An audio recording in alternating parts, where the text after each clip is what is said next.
Mainman Mademan here. Y'all know how I get down. We talking boxing. Salute to the fam. Word on the curb. Danny Swift Garcia talking about going up to 154 pounds, fam. Real spill. I hear you, man. Danny Garcia is talking about going to 154 pounds. In a recent interview with Fight Hype, he's stating that, pretty much the same program that he ran at 147, taking lower tier fights until he built his name up, and then boom, go for the big fight. Well, that's the exact same plan that Danny Garcia wants to do at 154 pounds. Now, I already know what y'all saying, boxing fans. Who the hell is he going to fight? Who is he going to beat? When we think of the top tier fighters at 154, well, we find it hard pressed to find Danny Garcia beating any of them, especially a Charlo, all day. Now, right now, Danny Garcia will be in no man's land if you ask me, because Charlo pretty much has all of the belts. We know Brian Castano has the last remaining one, and if Charlo goes on to beat him, well, all roads at that point will lead to Charlo. Now, Charlo could possibly move up because Danny Garcia is definitely saying that he won a couple tune-ups first, and then he wants to go off and get the big fight. Also, Danny Garcia believes by him moving up to 154, he will be the biggest name in the division, which will also command the biggest checks. You know what I'm saying? So it's a check thing for Danny Garcia. Now, this can be viewed as a good and a bad thing.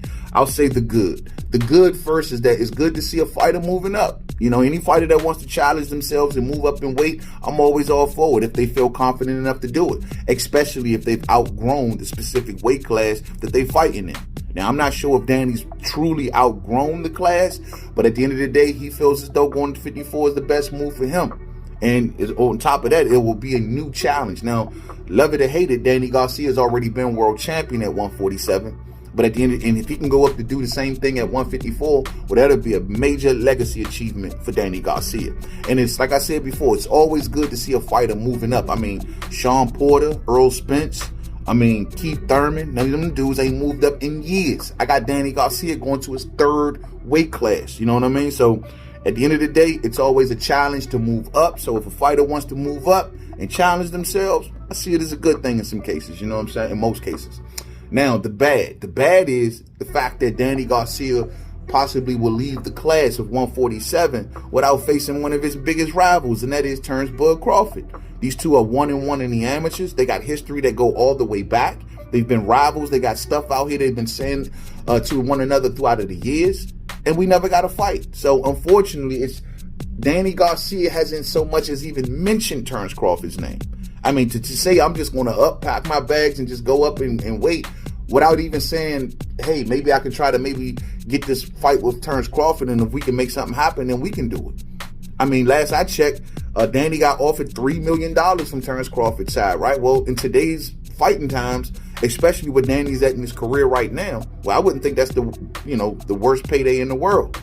I don't know if his stock has dropped in their eyes so they feel like they can pay him less, but at the end of the day, Danny is a name. He's a big name, and he commands an audience, you know what I mean? And I just don't know, man. I just found it quite disheartening to know that if Danny moves up, we probably will never get a Danny Garcia versus Terence Crawford fight. And these are rivals. I mean, before there was Terence Crawford and Errol Spence, or Terence Crawford and Keith Thurman, or whatever, or Manny Pacquiao, there was Terence Crawford and Danny Garcia, the original rivalry, you know what I mean? So at the end of the day, I'm a little disappointed that he's talking about moving up without even so much as entertaining a Terence Crawford fight, and that's very disheartening. But I understand what he may be looking like, from his side of the tracks. He's already fought Errol Spence. He's already fought Keith Thurman. He's already fought Sean Porter. He's lost to all of them. I mean, none of them, and the boxing fans are not clamoring for rematches right now. Danny's name is nowhere near the biggest name at the weight class no more. So maybe Danny is looking at it like, I don't see my place here no more. It's time for me to go, especially to a weight class where I could potentially be the biggest name there. You know what I mean? So it's more so seems like a career business move for Danny Garcia, as opposed to something that, maybe he want to, go after his rival or finish up unfinished business, or maybe even make one more world title run at 147. It just seems like he's only doing this because he feels like he'll be the biggest name at the weight class and maybe can command the most attention. You know what I mean? And I don't know. And maybe this is the best thing for his career. We just don't know. I find it hard pressed to find out who he beats up there, though. Tony Harrison, I don't see him beating him. Jared Hurd, don't see him beating him. Charlo, don't see him beating him. Maybe he gets in there with a Castano or Laura, catch Laura on the downslide of his career, something to that effect, maybe. You know what I mean? But top floor, man, I don't see where Danny gonna fit in, man. Danny is too flat-footed nowadays.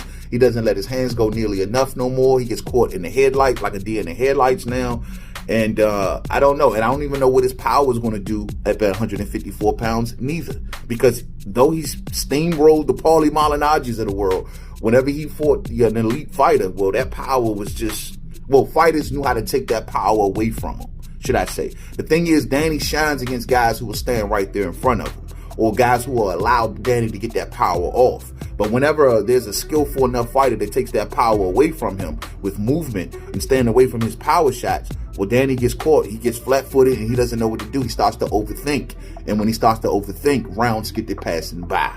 You know what I mean? So we'll see, man. I don't see where he goes up at this class, man. At the end of the day, I was always still pondering what would Danny Garcia do at this point in his career. I just didn't think 54 would be that big of an option because, quite frankly, like I said, I don't see him beating no one up there. But it just remains to be seen. I mean, I guess he wanted to get the hell out of the way of Jerome Boots Ennis too, you know what I mean? But it is what it is, man. We'll keep our third eye on Danny Garcia if he decides to make this move up to 54 or not. We just got to wait and see, you know, but I will just, like I said, we'll just wait and see. And I'll just leave it there. Thumbs up for the homie on the way out. If you didn't hit it on the way in, much love to the fam. See y'all real soon on the live stream, man. Danny Swift Garcia getting the hell away from Terence Crawford and then some. Talking about going to 154.